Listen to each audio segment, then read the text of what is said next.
Sa bawat panahon may mga tanda. Mga palatandaang nagbubunyag ng katotohanan. Mula sa langit, sa Biblia, at sa panaginip ng tao.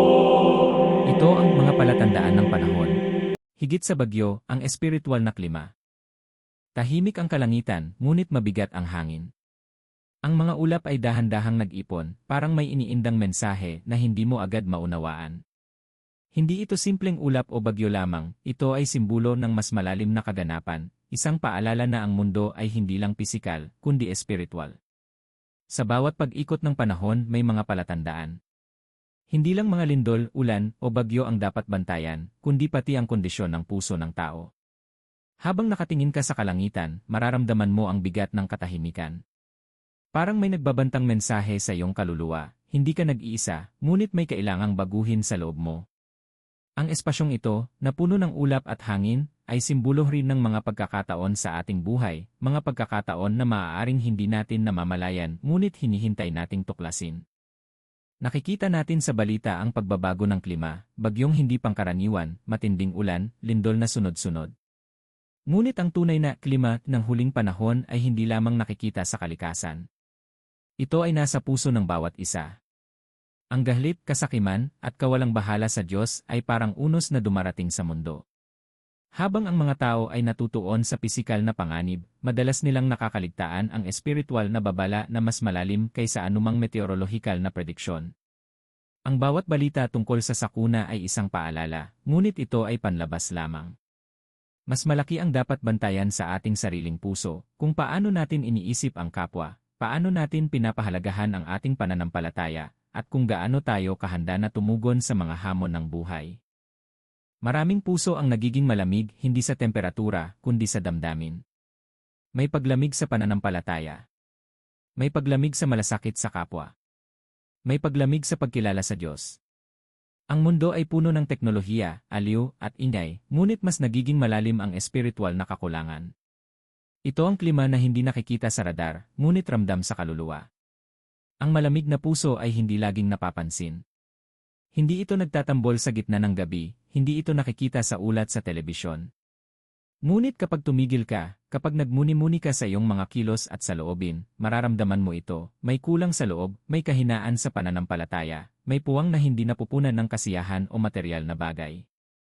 Sa mga sulat ni Apostol Juan at sa mga pahayag ni Jesus, may babala tungkol sa huling panahon. Hindi laging malinaw sa marami. Minsan, iniisip ng tao na ito ay puro sakuna sa kalikasan, bagyo, lindol, baha, digmaan. Ngunit higit pa rito, ito ay tungkol sa estado ng ating espiritu. Ang sakuna sa kalikasan ay panandalian, ngunit ang kawalang pananampalataya, kasakiman, at kalungkutan sa puso ng tao ay may pangmatagalang epekto.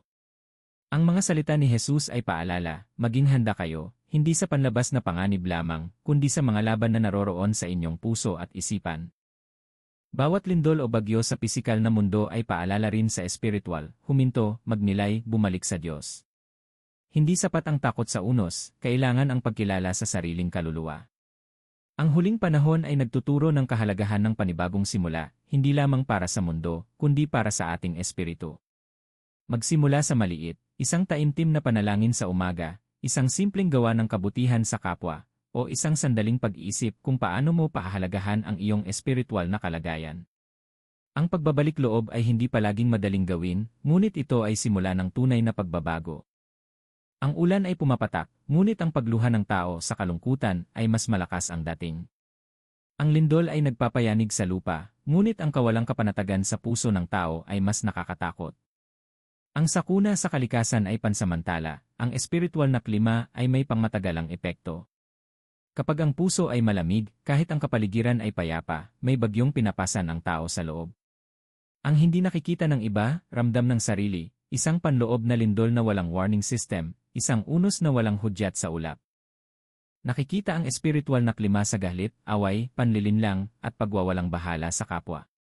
Nakikita rin ito sa pagiging makasarili, hindi makatao, at hindi makadiyos. Ang simpleng kawalan ng malasakit ay palatandaan ng malamig na puso. Hindi kailangan ng lindol o bagyo para malaman na malapit na ang huling panahon, makikita ito sa paglamig ng puso ng tao. Sa bawat galaw, salita, o iniisip natin na hindi nakikita ng iba, may mensahe ang ating kaluluwa.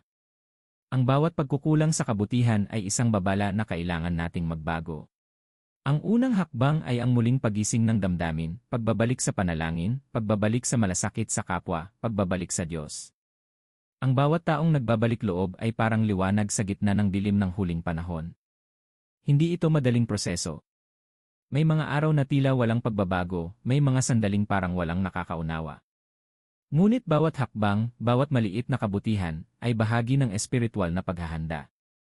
Ang pagbabalik loob ay hindi paligsahan, ito ay personal na paglalakbay. Huwag hayaang ang mundo lamang ang maging sukatan ng panganib.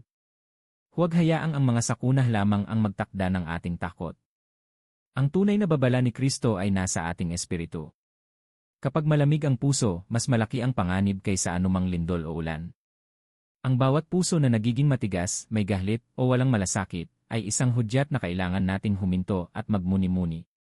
Ito ang paalala na hindi lahat ng panganib ay nakikita sa radar ng mundo, ang iba ay nakatago sa ating sariling kaluluwa. Sa kabila ng lahat may pag-asa. May pagkakataon ang bawat isa na magbago. May paraan para palakasin ang puso, kahit ang mundo ay puno ng unos. Ang huling panahon ay hindi hatol, ito ay paalala. Paalaala na humanda hindi lamang sa pisikal na sakuna, kundi sa espiritual na klima. Ang bawat panalangin, bawat mabuting gawa, bawat sandaling may malasakit sa kapwa, ay hakbang patungo sa liwanag. Panahon na para huminto. Panahon na para magnilay. Panahon na para magsikap maging mabuti, hindi dahil sa takot, kundi dahil sa kamalayan. Ang panalangin ay hindi lamang salita, ito ay pagkilos. Pagbabalik loob sa Diyos at pagtulong sa kapwa, ito ang tunay na proteksyon sa huling panahon. Ang bawat pagtulong, kahit sa maliit na paraan, ay nagbibigay ng lakas at pag-asa sa mundo at sa sarili. Sa bawat araw na lumilipas, tandaan, ang espiritual na klima ay mas mahalaga kaysa anumang pisikal na bagyo. Ang bawat galaw ng puso, bawat desisyon sa kabutihan, ay bahagi ng paghahanda sa huling panahon. Hindi lang sakuna ang babalaan tayo, ang ating sariling puso ang unang tutunghayan. Kapag malamig o matigas ang puso, kahit payapa ang paligid, may bagyong dumaraan sa loob. Ang kahandaan ay nagsisimula sa kamalayan, sa pagninilay, at sa patuloy na pag-asa. Sa bawat taong nagbabalik loob at nagbubukas ng puso sa Diyos, may liwanag na bumabalik. Kahit maliit, sapat na para magsimula ng pagbabago. Ang bawat mabuting gawa ay parang araw pagkatapos ng ulan, nagbibigay ng init at pag-asa. Hindi mo man makita kaagad ang epekto, ang bawat kabutihan ay nakakaapekto sa espiritual na klima ng mundo. Ang liwanag ay dumarating sa panahon ng katahimikan, at dito natin tunay na nararamdaman ang presensya ng Diyos. Huwag hayaang lamunin ng takot ang puso. Huwag hayaang ang panlabas na sakuna lamang ang magdikta ng kilos.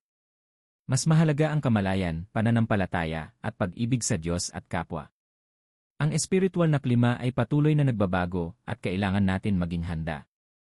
Ang bawat araw ay oportunidad para palakasin ang ating pananampalataya, ipakita ang malasakit sa iba, at paalalahanan ang sarili na ang tunay na kapayapaan ay nagmumula sa loob. Hindi lang ulan at lindol ang palatandaan ng huling panahon. Ang tunay na babala ay nasa puso ng tao. Kapag malamig ang puso, may panganib na mas malaki kaysa anumang pisikal na sakuna. Ngunit sa bawat pagbabalik loob may pag-asa. Sa bawat panalangin may liwanag. Sa bawat mabuting gawa, may handang mundo sa espiritual na klima ng huling panahon. Ang mensahe ay malinaw, huwag lamang tumingin sa kalangitan. Tumingin din sa puso mo. Humanda, hindi lang sa bagyo ng mundo, kundi sa bagyo ng iyong kaluluwa. Huwag hintayin ang unos sa labas bago maghanda sa loob. Like, share, comment, at subscribe para sa mga gabay sa espiritual na klima ng huling panahon.